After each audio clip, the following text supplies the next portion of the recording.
Magandang araw mga ka-aerial defense, may ibabahagi na naman ako sa inyo. Dahil ngayong araw na ito ay may pag-uusapan tayo tungkol sa depensa, puwersa ng Pilipinas sa karagatan na nakahanda sa mas matinding tensyon laban sa CCG. Pero bago tayo magpatuloy, wag mo muna kalimutan mag-like, share and subscribe. Manatiling nakatutok sa aming channel para updated ka sa balitang militar at West Philippine Sea. Tiniyak ng Philippine Navy na nakahanda ang kanilang hukbo kung sakali man na lumala ang magiging tensyon sa pagitan ng Chinese Coast Guards at ng mga tropa ng Pilipinas sa West Philippine Sea. Ayon kay Philippine Navy spokesperson for the West Philippine Sea Rear Admiral Roy Vincent Trinidad, ang kanilang papel ay panatilihin na ligtas ang mga mamamayang Pilipino at bantayan ang seguridad sa West Philippine Sea. Ito ay matapos nagpahayag ng sentimiento ang China sa pag-aresto kay dating Pangulong Rodrigo Duterte sa bisa ng warrant of arrest mula sa International Criminal Court.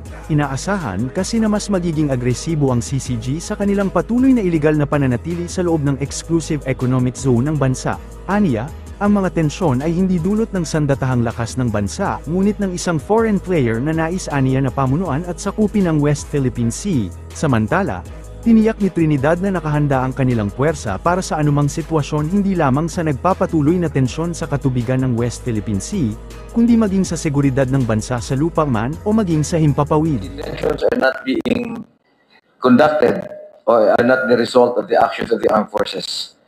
This is the result of a foreign player who would like to control not only the West Philippine Sea but the South China Sea. Our role is to preserve the peace and security in the West Philippine Sea. The armed forces is prepared for any eventuality, not only in the West Philippine Sea, even in protecting our skies and in our land domain. Nakahanda ang Armed Forces of the Philippines na magpaabot ng tulong at suporta sa mga grupong nagpapasimula ng civilian mission sa West Philippine Sea kung kinakailangan. Ayon sa isang opisyal ng Navy, sinabi rin ni Philippine Navy spokesperson para sa West Philippine Sea Rear Admiral Roy Vincent Trinidad, na ang mga grupong humihiling ng malapit na escort para sa kanilang mga sibilyan na misyon ay haharapin sa case-to-case na batayan. Kung ang pagpapatrolya ng AFP ay kasabay ng isang sibilyan na misyon, sinabi ni Trinidad na bukas sila sa pag-escort sa kanila. Welcomes all civic groups that would like to show support to the stand of the government in the West Philippine Sea. Actions like this, like a group sale, the third organized by this particular group, is very much welcome, provided that they get the right coordination with the appropriate government agency. The Philippine Navy, the armed forces, to include other government agencies, are always ready to support them in their endeavor and to provide assistance if and when necessary. The presence of the AFP, the Philippine Navy, in the West Philippine Sea is based on the patrol plans of Northern Luzon Command and Western Command. In the event of specific details like particular requests for escorts by different civic society groups, this will be taken up on a case-to-case basis. So basically, sir, kung mag-jive dun sa patrol plans nyo, okay yun? Yung activity nila, which we will follow on the last week of May, I think? In the event that this will coincide with the different patrol plans, then it will be good to have them at the same time. Magiging concert stage ang West Philippine Sea sa Mayo habang naghahanda ang Citizens Coalition na atin ito para sa ikatlong civilian mission nito sa gitna ng tensyon sa pagitan ng Pilipinas at China. Sinabi ni Akbayan Party List President Rafaela David sa isang press briefing noong Lunes, na ang isang Peace and Solidarity Sea concert ay pinaplano sa ika-25 ng Mayo sa gitna ng Kalayaan Island Group sa West Philippine Sea sa ilalim ng jurisdiksyon ng Isla ng Lalawigan ng Palawan. Pinangunahan ng atin ito ang dalawa pang misyon ng sibilyan sa West Philippine Sea na bahagi ng Exclusive Economic Zone ng Pilipinas sa South China Sea, noong May 2024, at huling bahagi ng 2023, sa harap ng pananakot at panliligalig ng China. Disyembre 2023, tayo ay nakapaglayag para ipakita ang ating pakikiisa sa mga frontliners na talagang tinitindigan ang ating karapatan sa West Philippine Sea. Noong Mayo 2024, tayo ay naglayag pangalawang beses para naman ipakita ang ating pakikiisa, pagsaludo sa mga mangingisda na pinakaapektado ang kanilang kabuhayan dahil sa agresyon ng China. Ngayong summer 2025, ang ating pong tentative date, ngayong Mayo 25, 2025, ay maglalayag tayo muli. Bit-bit ang mensahe ng kapayapaan at pagkakaisa sa with the powerful use of music, And through the power of art and collective action, we will fight for what is rightfully ours. Ang gamit po natin hindi sandata or weapons of war. Ang gamit po natin ay the unyielding force of music and solidarity. Yung pagkakaisa natin sa pamamagitan ng musika. Nung nagsimula po tayo sa ating ito, we said na we want to normalize civilian action in the West Philippine Sea. Kasi kung yung West Philippine Sea ay atin, dapat pwede tayong mag-concert dyan. At excited po tayong makasama ang ating mga artists. Nandito po yung Rouge Band. Meron tayo, syempre si Noel Cabangon, matagal na rin nating kasama. And hopefully invite hindi lang mga Filipino artists, but even artists from other claimant countries. Kasama na po ang, hindi lang claimant countries, pero other countries na naniniwala sa international-based order, international rules-based order. Kaya po meron tayo mamayang ipapakitang video ng isang artist mula naman sa Japan na makakasama natin sa ating jamming in the West Philippine Sea, sa ating exclusive economic zone. At ang mensahe po natin dito sa ating Peace and Solidarity Concert, muli, buksan yung ating EEZ dahil yung ating exclusive economic zone na minimilitarize ng China ay dapat ipakita natin ay isang peace and solidarity zone din. Ito ay isang lugar kung saan gusto nating ang mamayani ay kapayapaan at hindi yung pagmimilitarize ng China. Bukod po sa ating mga foreign artists, we're also opening this. Dati po kasama natin yung mga fisher folk from the Philippines. Bukas din po ang ating pinto para makasama yung iba pang mga mangingisda mula sa ibang bansa na equally affected ng ginagawa ng China dito sa ating region. Meron pong tatlong objective ang ating mission: to promote peace and solidarity through cultural exchange and mutual respect. Ibig sabihin po ay ipamayani natin ang kapayapaan at pagkakaisa, again, through music. Pangalawa, we want to support local communities. Palutangin ang kwento ng mga mangingisdang Pilipino at mangingisda mula sa other claimant countries. At pangatlo, hopefully to encourage regional cooperation. Dapat magkakapit-bisig ang iba't ibang bansang apektado ng ginagawa ng China para ipakita sa China na hindi lang ito laban ng Pilipinas, laban ito ng iba't ibang bansa na magkakasama, nag-agree sa ating mga international laws at pinapakita sa China na hindi pwede na exception siya to the rule at hinaharas ang mga mangingisda natin. So again, we plan to do this on May 25, 2025. So summer mission po ito. Somewhere in the exclusive economic zone, yung EEZ po natin na ang sinasabi nga natin ay dapat peace zone din, kung saan bukas ang ating pinto sa iba't ibang bansa na rumirespeto sa ating karapatan sa West Philippine Sea at naniniwalang hindi dapat ginagawa ng China ang kanyang panghaharas sa ating karagatan. And we're hoping to mobilize around 100 civilian volunteers to join us in this mission. Kasama na rin, of course, ang ating artists and musicians from the Philippines and other ASEAN countries and other peace-loving countries as well. At gayon din, nag-iimbita tayo, and I hope through this press conference, maraming sumama ring fisher folk representatives from other countries and again, civil society organizations as well.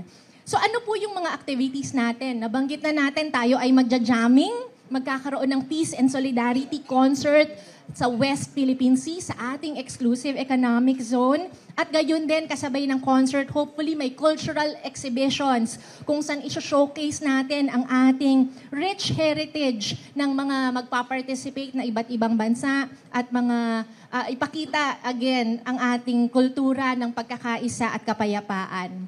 Gayon din, magkakaroon ng dialogue sessions. Hopefully, ang ating mga civilian volunteers ay magkakwentuhan. Paano ba ang sustainable development and peaceful cooperation here sa ating karagatan, no?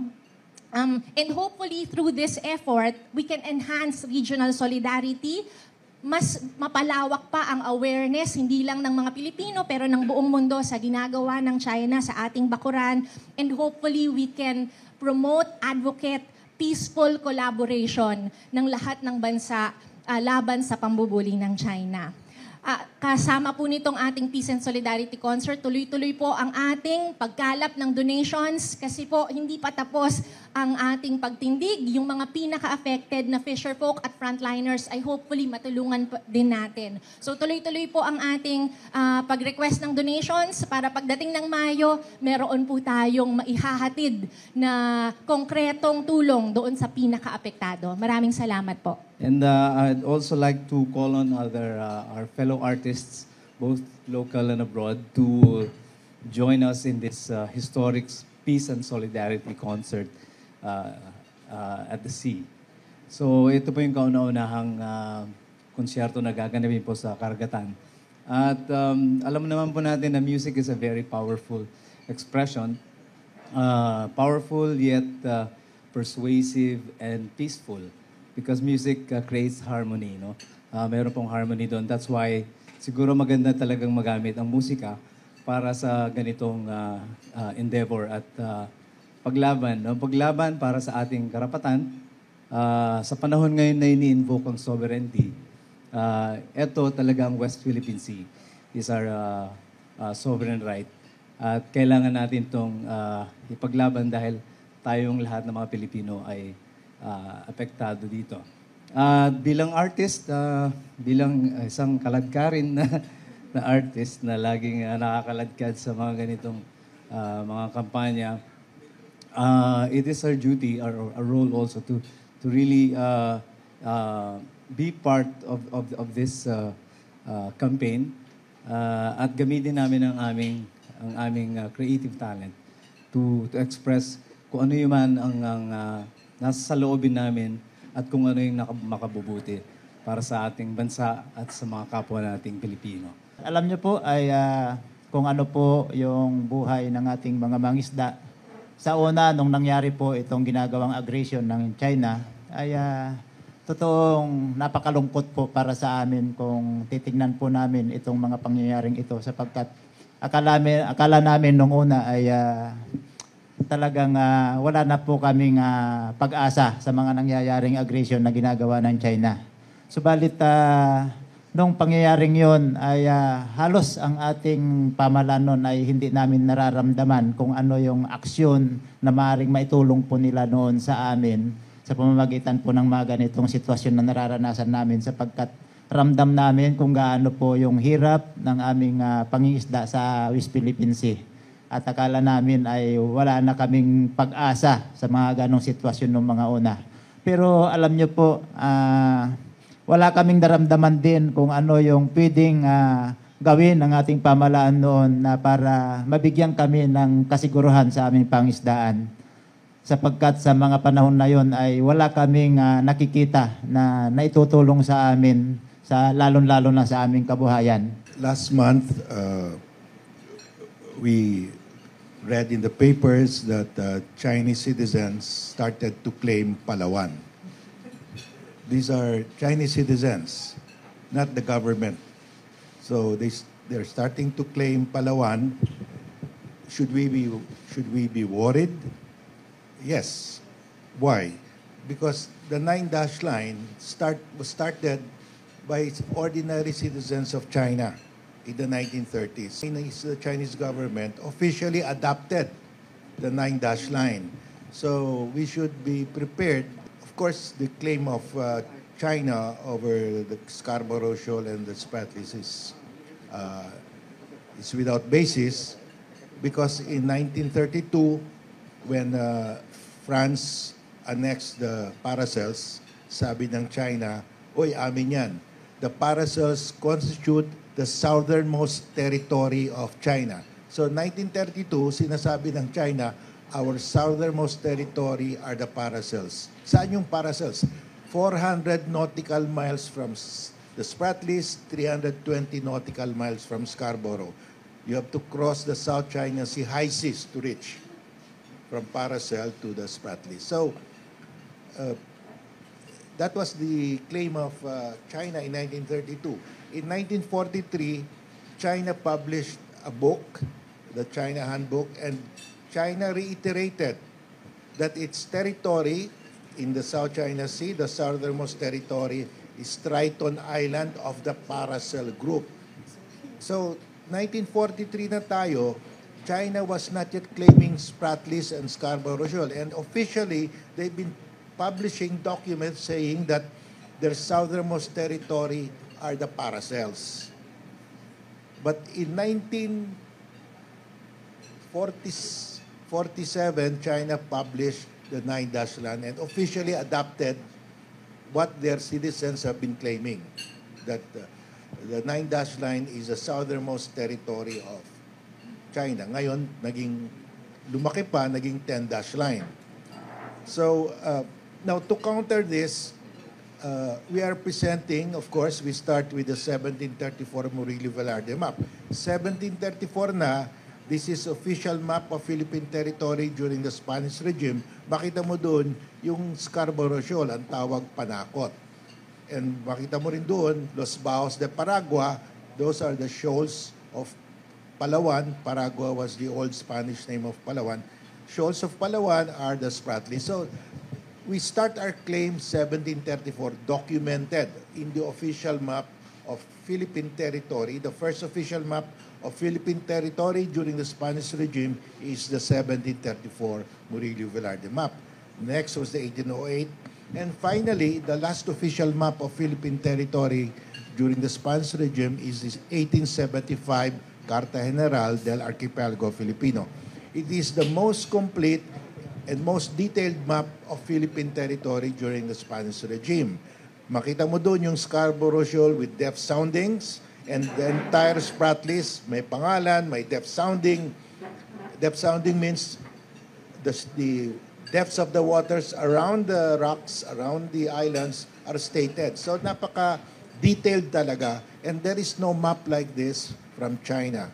So this is the map, the 1875 map that I'm distributing to schools nationwide. Last month I was in Palawan, and I distributed 75 framed copies of the 1875 map in 7 barangays.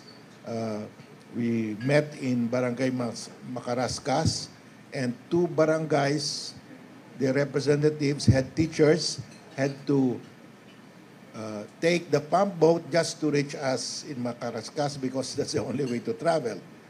So I was able to distribute this. The head teachers were saying, akala namin napaka-malas namin because we are in the front line. We're facing the Chinese in the West Philippine Sea. Pero ngayon pala, maswerte kami because we are the first to receive the 1875 Carta General. So they have copies of this. So yung mga school children, when they see the map, you don't have to explain. Andun yung Scarborough Shoal, andun yung Calayan Island Group. May mga pangalan, may depth soundings, and China doesn't have anything like this. So that is what we're doing to educate our school children. And we come now to President Duterte. When he became president, the first instruction he gave to the Navy, do not patrol beyond the territorial sea. Hanggang territorial sea lang kayo, do not patrol the exclusive economic zone.